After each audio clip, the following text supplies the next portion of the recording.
मतदाता सूचियों का विशेष प्रगाढ़ पुनरीक्षण का उद्देश्य कोई भी मतदाता मतदान से नहीं रहेगा वंचित। प्रत्येक मतदाता का नाम सूची में शामिल कर मिलेगा मतदान का अधिकार। मतदाता सूची में मतदाताओं के नाम जोड़ने के लिए घर घर जाएगा बीएलओ। एसआईआर को लेकर जिलाधिकारी मैनपुरी ने की राजनीतिक दलों के साथ बैठक। जिलाधिकारी ने विशेष प्रगाढ़ पुनरीक्षण से संबंधित मीडिया कर्मियों को दी जानकारी। जिलाधिकारी अंजनी कुमार ने राजनीतिक दलों की प्रतिनिधियों को जानकारी देते हुए बताया कि भारत निर्वाचन आयोग के निर्देश पर जनपद में विशेष प्रगाढ़ पुनरीक्षण कराया जाएगा, जिसका उद्देश्य प्रत्येक मतदाता का नाम मतदाता सूची में शामिल करना है। उन्होंने बताया कि भारत निर्वाचन आयोग के दिशा निर्देश के अनुसार निर्वाचक नामावलियों का विशेष प्रगाढ़ पुनरीक्षण वर्ष 2003 की निर्वाचक नामावली के आधार पर किया जाएगा।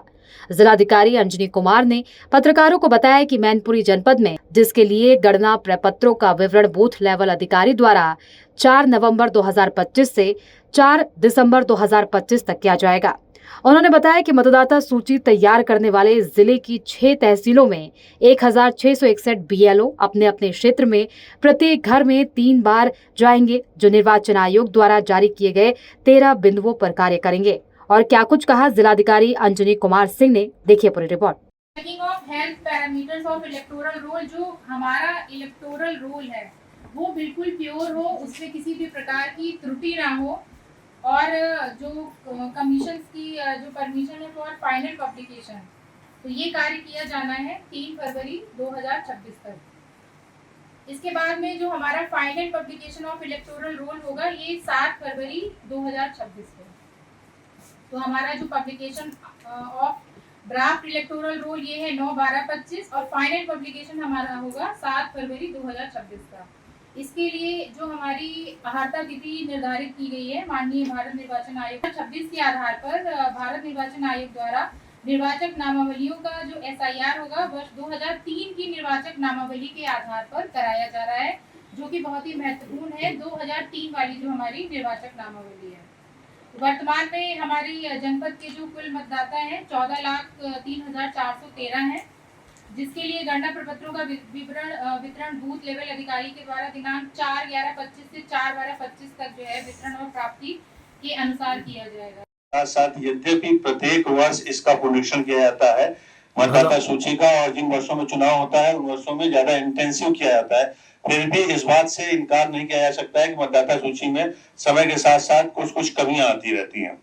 ये कोशिश की जाती है कि मतदाता सूची में समय के साथ जो कुछ भी कमियां आ गई हैं, जो दोष आ गया है, उसको बिल्कुल से दूर करके निर्दोष, बिल्कुल त्रुटि रहित मतदाता सूची तैयार की जाए, क्योंकि केंद्रीय निर्वाचन आयोग से लेकर हम सबका ये उद्देश्य होता है कि फ्री और फेयर इलेक्शन, निष्पक्ष चुनाव कराए जाए। और निष्पक्ष चुनाव तभी संभव है इस लोकतंत्र में जब कोई ऐसा व्यक्ति से वोट देने का अधिकार होना चाहिए, यानी 18 वर्ष के ऊपर का कोई भी अर्ह मतदाता छूटे ना, और कोई व्यक्ति जो इसके लिए अयोग्य है, जो इस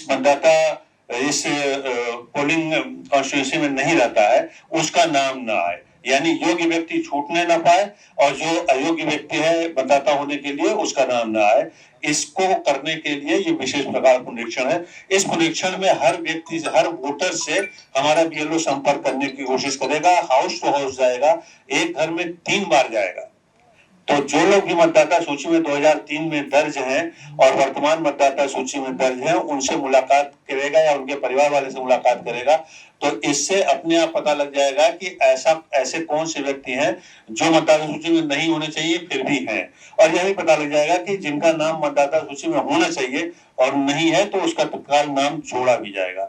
इस प्रकार पुनरीक्षण से हमारी मतदाता सूची त्रुटि रहित होगी और उन सभी लोगों का नाम मतदाता सूची में जोड़ने में सहायता मिलेगी जो मतदाता होने के लिए अर्ह है।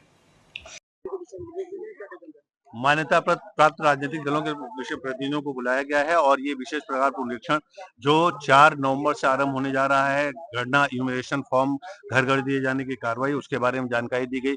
विशेष प्रकार पुनरीक्षण क्यों कराया जा रहा है, क्यों हमारे लोकतंत्र के लिए आवश्यक है कि निष्पक्ष चुनाव के लिए आवश्यक है कि मतदाता सूची पूरी तरह से शुद्ध हो, इस पे प्रकाश डाला गया। और यदि इनके मन में कोई प्रश्न है तो इसके बारे में भी आमंत्रित करके प्रश्न उसका उत्तर दिया गया। संक्षेप में ये बताना है कि विशेष प्रकार पुनरीक्षण 2003 के बाद पुनः उत्तर प्रदेश में होने जा रहा है और ये विशेष प्रकार पुनरीक्षण इसलिए किया जाता है कि हमारी मतदाता सूची पूरी तरह से शुद्ध हो। जो मतदाता होने के लिए अर्ह हो उनके नाम अवश्य हो मतदाता सूची में, और वो जो किसी कारण से अर्ह नहीं है, उनका नाम कहीं अन्य जुड़ा हुआ है या डेड हैं, शिफ्टेड हैं, उनका नाम न हो। तो पूरी तरह शुद्ध करने के लिए, निष्पक्ष चुनाव के लिए और स्वस्थ लोकतंत्र के लिए आवश्यक है कि विशेष प्रकार पुनरीक्षण के माध्यम से हम अपनी मतदाता सूची को पूरी तरह शुद्ध कर लें। सर, जैसा कि राजनीतिक पार्टियों के लिए होती है, चुनाव आयोग पर विश्वास कम कर दिया है और कार्रवाई करने की बात भी कही है, लेकिन ऐसा क्यों हो रहा है और आप उसके विश्वास को जीतने के लिए क्या करेंगे? देखिए, एकदम पूरी तरह से पारदर्शी कार्रवाई है। हमारा बीएलओ हर घर में कम से कम 3 बार जाएगा, हाउस टू हाउस सर्वे करेगा, हर व्यक्ति को इन्यूमरेशन फॉर्म देगा और इन्यूमरेशन फॉर्म की पावती रिसीट भी देगा। तो इससे ज्यादा पारदर्शी कार्रवाई नहीं हो सकती है। और इसके बाद भी अगर मन में कोई शंका है तो उनको अपना ये सोचना चाहिए कि शंका क्यों है। मेरी समझ से शंका को कोई स्थान नहीं है। तो फिर सर, विरोधी पार्टियां चुनाव आयोग पर कार्रवाई करने की बात क्यों कह रही है?